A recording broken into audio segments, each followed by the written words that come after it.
testimony. God is.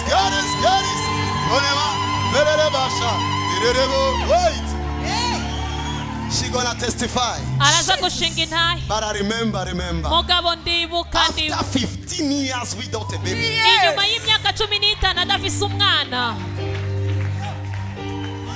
Miaka 15.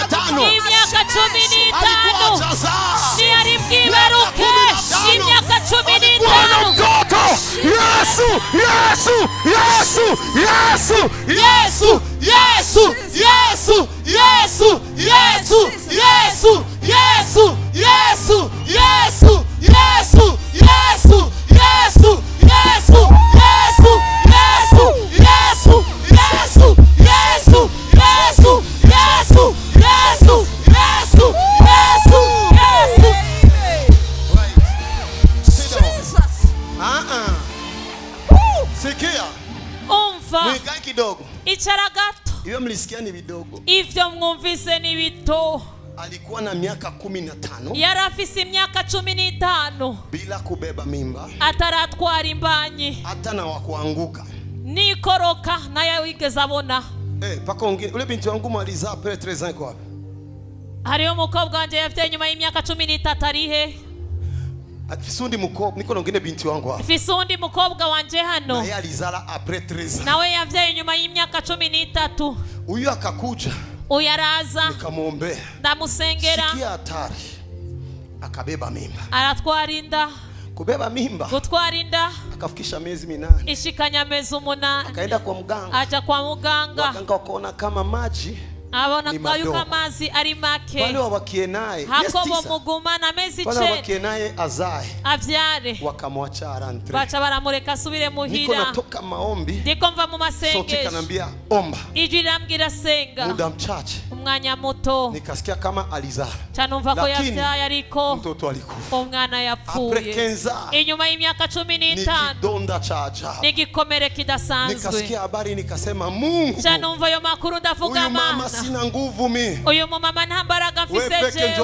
Niwe wenyene ushobora kumufasha. Arasara. Akakuwa traumatized. Ataba traumatize. Akawa anatembea na foto ya mtoto. Atangura kuzatembera ni foto y'umwana. Kila nikisikia habari nasikia machozi. Igihe cyose numva yo makuru numva marira. Nkavuga miaka 15. Imyaka 15. Yaramaze kwihanga. Matumaini yamekatika hivi. Ariko ivyo byizigiro bicitse ukunyene. Ni mazito sana. Biraremereye cyane. Kora ikintu data. Bwana yake akakuja. Umugabo wiwaraza. Akanambia. Arambwira. Binti wangu mmoja akarudia. Mukobwa waragaruka. Binti wangu mwingine akanambia. Undi mukobwa wanje arambwira. Kishavurugika cha ule mama. Atumutwe urya mama waramaze kononekara. Nikawasha gari. Tanatsi modoka. Nikasema hapa siwezi kutuma mtu. Ndavuga ati aha nta muntu norungika. Hapa naenda peke yangu. Aha nza kugenda jenyene. Nikaenda mwenyewe. Changenda jenyene. Nikamkuta iko pale. Chanda musanga ari ngaho.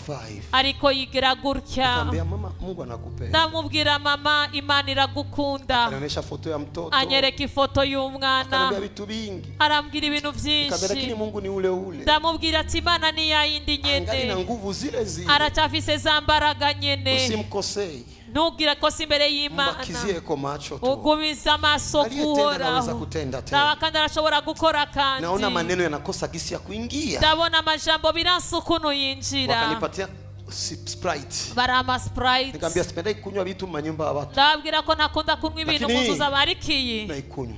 Ndayinyoye. Nikamwachia nusu nadhani. Cyenda musigira igice. Nikamwambia kama Mungu aishivyo. Ukimani bayeho. Wakati tena mwingine. Ikindi gihe. Nitakuona na mtoto. Nzokubona n'umwana.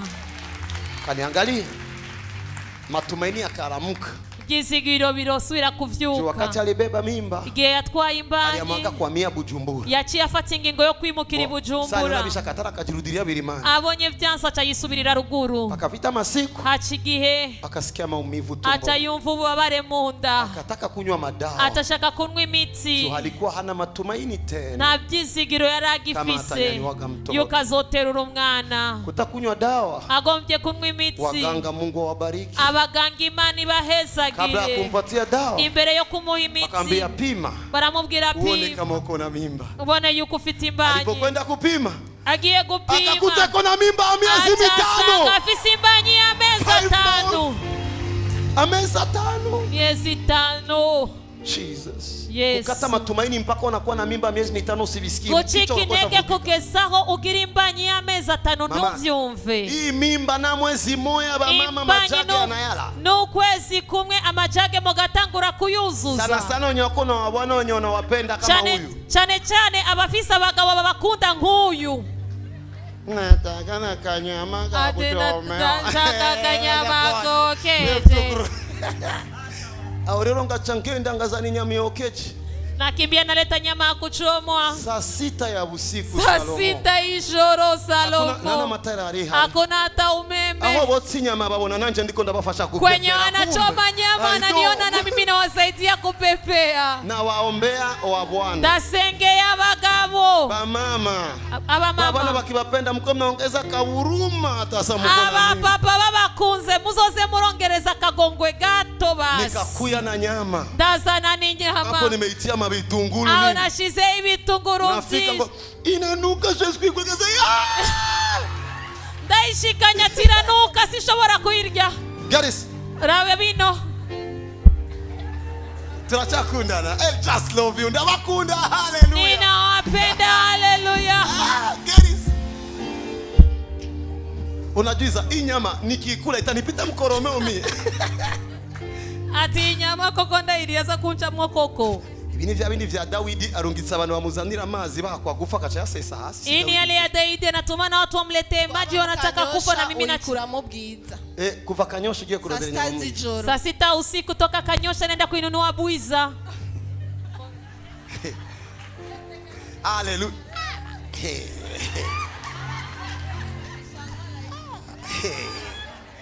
Ça va? Mnashaka kukomera Imana masifi wa. Unaweza mkampigia Mungu makofi. I celebrate Jesus today. Tanezerewe Yesu na He is the King of glory. N'umwami w'ubwiza. Garis. Icyo nagomba kuvuga ntivyari ibi. Chenye nitaka kusema ikukuwa haya. Akamugashire muri parenthese mukavuge muhira. Hii muitia parenthese msisemi nyumbani. Nagomba mvuge ni gutu umuntu yomara amezi 5 atamenye ko yasamye. Kisi gani mtu anaweza kuwa na mimba miezi 5 asijui kama alibeba mimba? Wow. Mwe microphone namaze gushingina yose na hizi. Nilisha ushuhuda wote. Avuge tu. Aseme tusikie. Yo baba. Anda bila mnanie kuvuga. Muvugire basi ashaka vuga ko byose nabimaze. Mbona vyote nimevimaliza? Aha nini kimuzanye kindi cyane. Cheki na mlete. Nahe mwese mwayumvise. Uyo ushuhuda mlusikia mtoto mnaumuona. Nyuma yuko umwana avutse. Nyuma mtoto kuzaliwa. Bamutwaye muri kuveze basanze adahema neza. Walimkutana hapumui vizuri mkuveze. Afisi kibazo cyo guhema. Iko na tatizo ya kupumua. Bacha baramutwara mu kugirisha ecography y'umutima. Wakaenda mfanyia ekografia roho. Basanga umutima urugurutse. Wakakutana roho inafunguka. Mugani bigeze babimubwira. Hawakumwambia. Bamuha imiti ati genda umushe kuri iyi miti. Walimpatia tu wakampatia madawa. Mugaba bamubwira ati inyuma y'ukwezi uzocuja kuraba umudokteur. Nyuma ya mwezi katizame daktari. Ule alipima mtoto. Acharagenda kumuraba muri kabine yiwe. Akaenda mtizama mkabine yake. Achavuga ati umwana ndamwibutse. Eti mtoto namkumbuka. Sio yagwariye kuri hospital militaire. Si ule alikuwa anaugulia mu militaire. Eti ni ule. Arabanza aramupima. Akampima. Mu nyuma camubwira ecography y'umutima. Akamfanyia ecography ya roho tena. Hallelujah. Hallelujah. Hallelujah. Hallelujah. Avuga ati sindabitahura. Nazo yotahura. Na wesi akavielewa. Biri hanze y'amashure yize. Yako nje ya masomo. Biri muri yosology. Yako mu yosology. Arasubira mwarapima neza. Akapima tena vizuri. Avuga ati ntiyabitahura kandi. Na pia hakuelewa tena. Aramubaza habaye iki. Eti palikuwa nini? Amubwira ati umwana yavutse umutima wugurutse ati naha anyaramwereka ku mashini ati naha wari wugurutse. Akamuonesha hapa na hapa alikuwaga wazi mroho. Lakini yugaye palijifungaga. Makweto asko murashobora guhaguruka murashobora kumuha icubahiro Yesu Yesu kwa Atreta akivuga yuko umwana yaragwaye umutima papa w'umwana yaciye asohoka ararira. Baba yake alitoka akalia. Mama aravuga ati profete yaravutse. Mama yake akasema nabii alisema mtoto ategezwa kuba komeye. Anapaswa kuwa mzima. Niho yacahamagara umushinga ntahe wiwa. Ndipo alimuita mume wake. ni kwa rugutwenga kwa rukurira mucha muvyumva. Ilikuwa sio kulia. Daktari achavuga ati imiti yihagarike. Eti dawa simamisha. Nandika barua hosto cherekane umwana arakomeye ameze neza afise umutima. Mtoto ni mzima, iko na roho inafunga, inagonga vizuri nzima.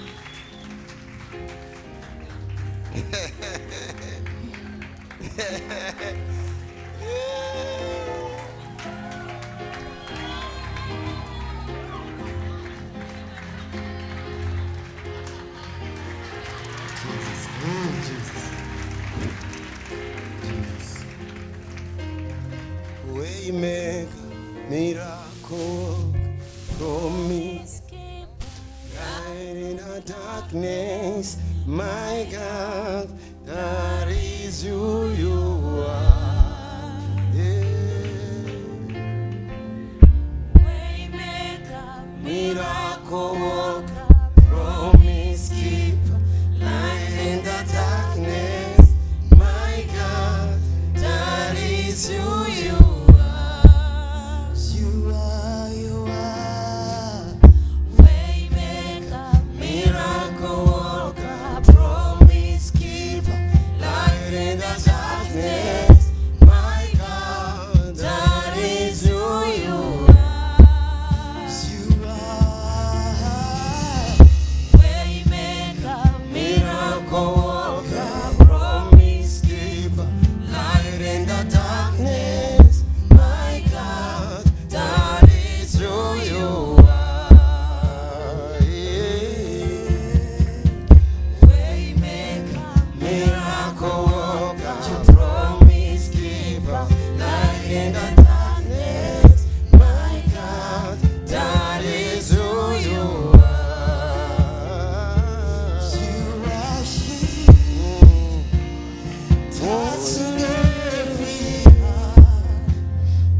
Baba, tunakushukuru.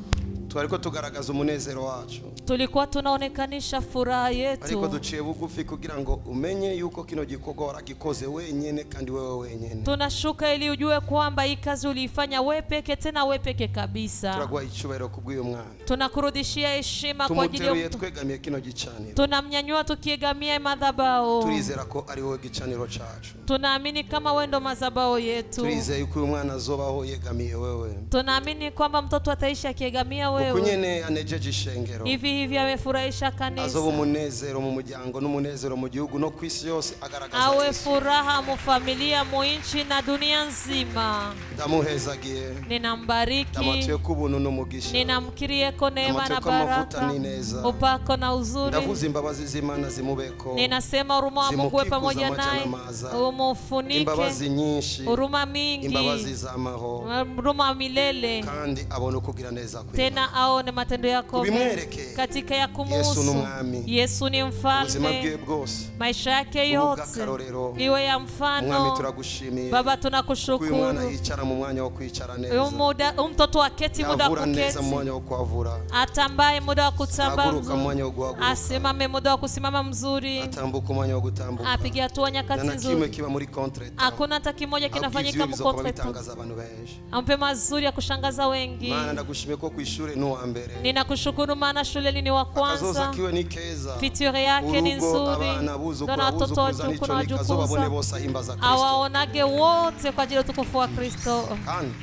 Tena mama yake ajue kwamba Shetani arafise ubwoba. Shetani alikuwa na uoga. Kuko turaziko Shetani yatinya Samueli acazibira Ana. Shetani alimwogopa Samueli akamzuia Ana. Yatinya Isaka agwanya Sara. Aliogopa Isaka akapiganisha Sara. Yatinya Yohane anigana na Elizabeti. Aliogopa Yohana kalingana na Elizabeth. Tuvuza abahambaye bavutse bimaze guteba ariko bamaze guseruka baremeza koko ku mugambi Imana utazibigwa. Walipozaliwa walionekanisha kama mpango wa Mungu hauziwiliwi hata kama walizaliwa wamekawia. No kuri uyu ni naye. Na kwa huyu ni ushuhuda kwa jina la Yesu. Amen.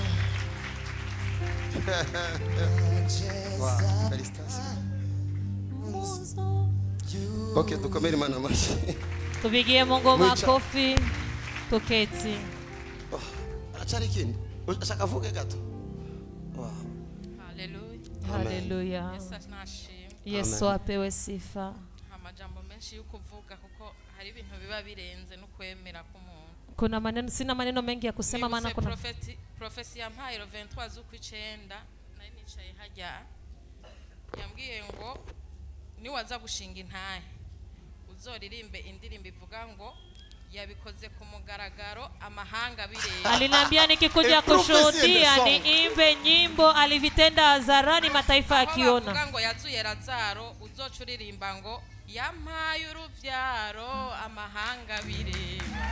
Yabikoze ku mugaragaro amahanga bireba. Yabikoze ku mugaragaro amahanga. Mureke ashikani shekana. Yabikoze ku mugaragaro amahanga bireba. Yampaye uruvyaro amahanga bireba. Yabikoze ku mugaragaro amahanga bireba. Yabikoze ku mugaragaro amahanga bireba. Yabikoze ku mugaragaro amahanga bireba. Yampaye uruvyaro amahanga. Mwese murakire kuri ayo mavuta. Yabikoze ku mugaragaro. Icari cyase kuvuka mu muryango wawe cyo ciza kiravuka. Mugaragaro amahanga bireba. Yabikoze ku mugaragaro amahanga bireba. Yamuhaye uruvyaro amahanga bireba. Yabikoze ku mugaragaro amahanga bireba. Mafi ibaze gutanga prophecy. Jiwanse kupana unabii. Ukatuvuga n'indirimbo azoririmba. Unasema na nyimbo ataimbaga. Ugeze muri certitude. Unakumefika katika uhakika. Muzomenya yuko Imana yabaye umuvugishwa. Utajua kama Mungu aliwapeni nabii. Na precision. Tugomba twakire muri aya mavuta. Tunataka tupokee moya mafuta. Umwese afise icyo ashaka. Kila mmoja yuko na chenye anataka. Tugomba turirimbe. Tunataka tugira Imana iyi ndirimbo. Iyi nyimbo. Nanje zo kuririmbira nje gushinga inama. Na mimi nitaikuimbia nikikuja kushuhudia. Abasore n'abakobwa murashobora kuvuga oya yurugo. Okay, now guys. Abantu bakeneye akazi, yamaye akazi. Abakeneye promotion, yamaye promotion. Jera babwira icyo ngoma mvuge. Mimi niwaambie tena nataka yamaye isi yose amahanga bireba. Yabikoze ku mugaragaro amahanga bireba. Yabikoze ku mugaragaro amahanga bireba. Yabikoze ku mugaragaro amahanga bireba. Yamaye isi yose amahanga bireba. Yabikoze ku mugaragaro amahanga bireba. Yabikoze ku mugaragaro amahanga bireba. Yabikoze ku mugaragaro amahanga bireba. Yamaye isi yose amahanga bireba. Yabikoze ku mugaragaro amahanga bireba. Yabikoze ku mugaragaro amahanga bireba. Yabikoze ku mugaragaro amahanga bireba. Yamaye isi yose amahanga bireba. Yabikoze ku mugaragaro amahanga. Haleluya. Vuga mana. Vuga mana. Ndasezeranye. Ninaidia. Indirimbo. Nzoiririmba neza. Nitaimbaga vizuri. Siku utakulivianga. Ndiko ndabona ujya mu mama. Niko naona ule mama. Ivyo byari bigoye kuruta ivyo. Ya kwake alikuwa magogo kuliko. Koze biriya. Ulitenda yake. Iya, koze biriya. Nawe yagiye n'ubundi zongera. Iya koze. Iya,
kuko wangiriye neza we kuko wangiriye neza kuko wangiriye neza we kuko wangiriye neza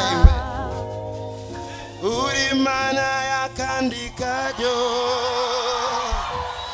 uri mana ihindura ibihe abatabizi nibaze ndababwira ingene we wanyeretse uri mana we kandi karyo uri mana we abatabizi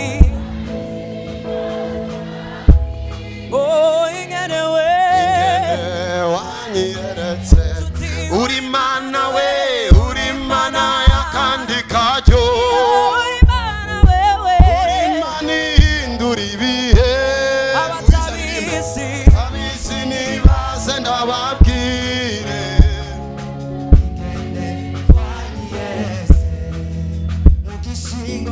mu gishingo cyo kwihebura wasize indirimbo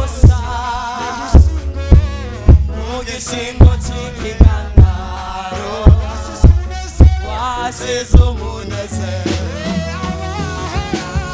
abahora bariko bararira ubu bariko baratera bazanye indirimbo zishimwe baterana impundu nyinshi uri mana yakandi karyo uri mana ihindura ibihe abatabizi nibaze ndababwire ingene wanyeretse uri mana yakandi karyo uri mana ihindura ibihe abatabizi nibaze ndababwire ingene wanyeretse aho nari nk'amagufa yumye wasubije mu buzima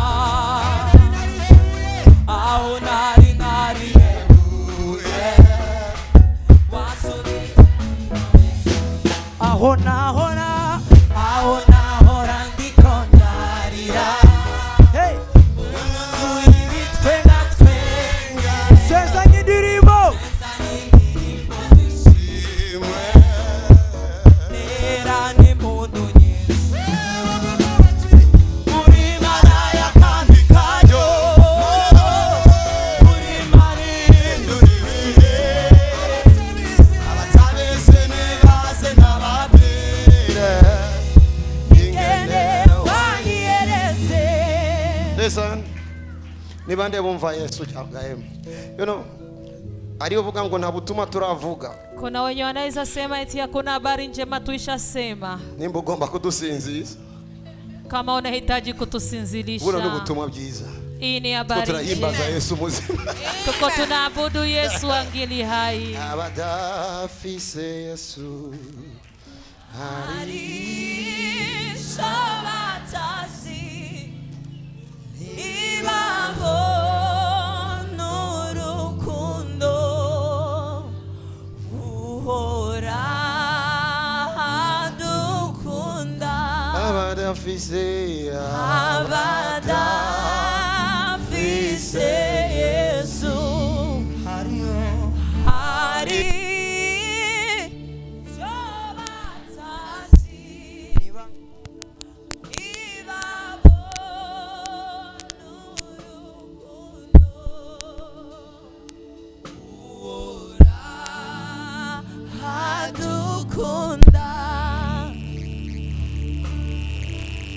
Haleluya.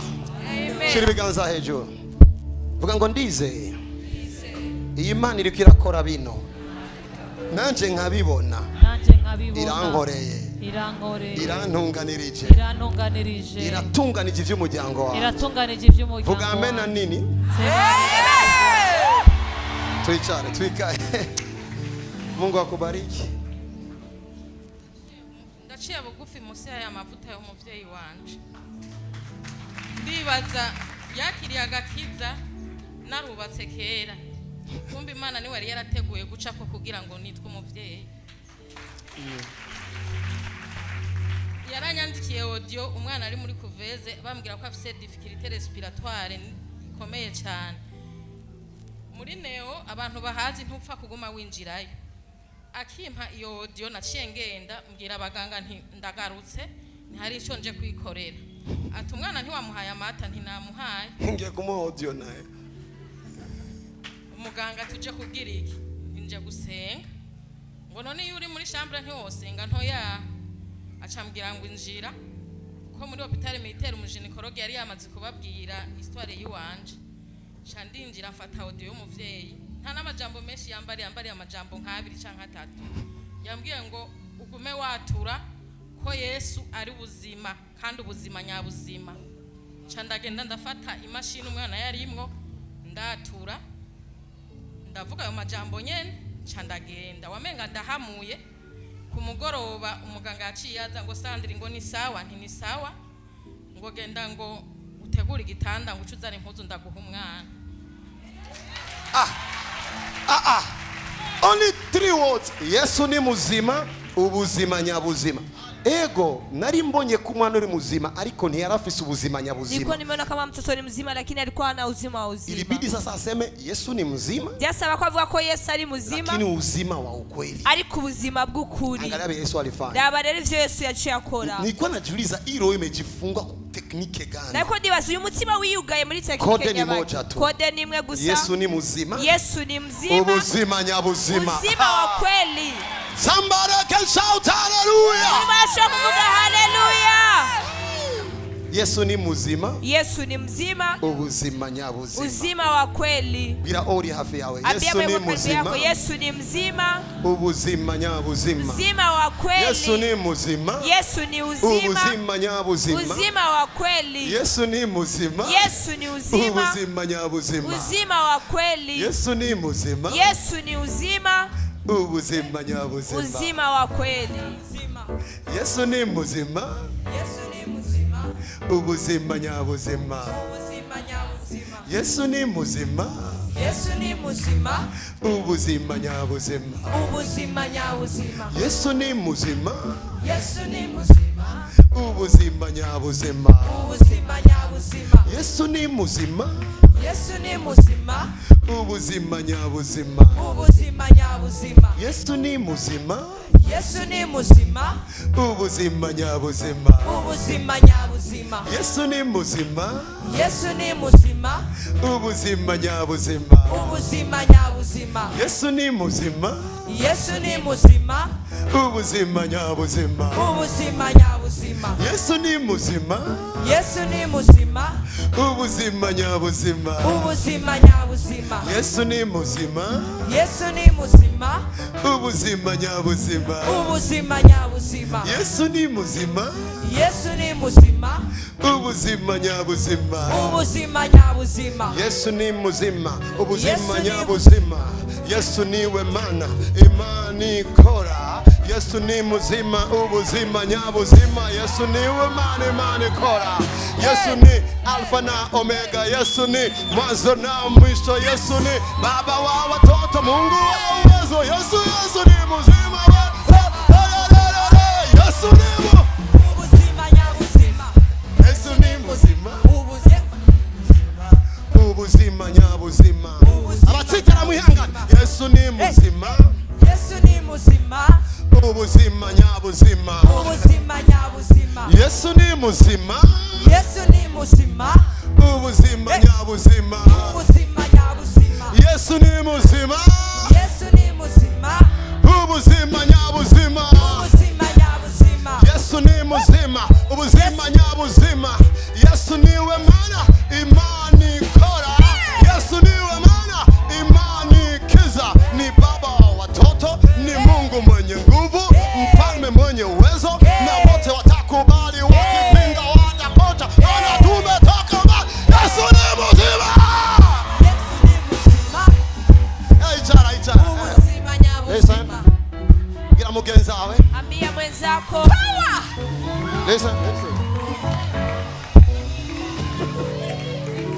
Get this. Listen, aka karimbo turagasohora vuba. Aka kanyimbo tutakatoa haraka.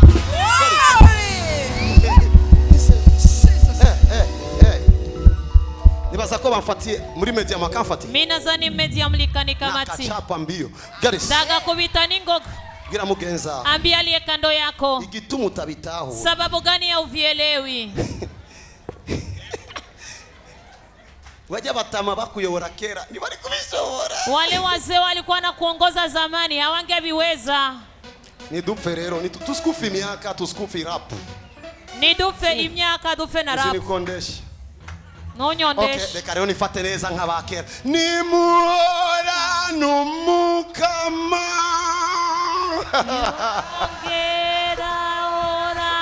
No, thank you. Sinagukorera kushaka. Yesu ni muzima. Yesu ni muzima. Muzima nyabuzima. Muzima nyabuzima. Yesu ni muzima. Yesu ni muzima. Muzima nyabuzima. Muzima nyabuzima. Yesu ni muzima. Yesu ni muzima. Muzima nyabuzima. Muzima nyabuzima. Yesu ni muzima. Yesu ni muzima. Muzima nyabuzima. Muzima nyabuzima. Yesu ni muzima. Yesu ni muzima. Muzima nyabuzima. Muzima nyabuzima. Yesu ni muzima. Muzima nyabuzima.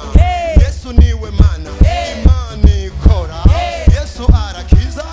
Yesu arabohora. Yesu aratabara. Ubuzima buravyemeza. Ametutoa mbali. Ametufikisha mbali. Maisha ni sukari. Utamu kama sali. Mpenda Yesu sana.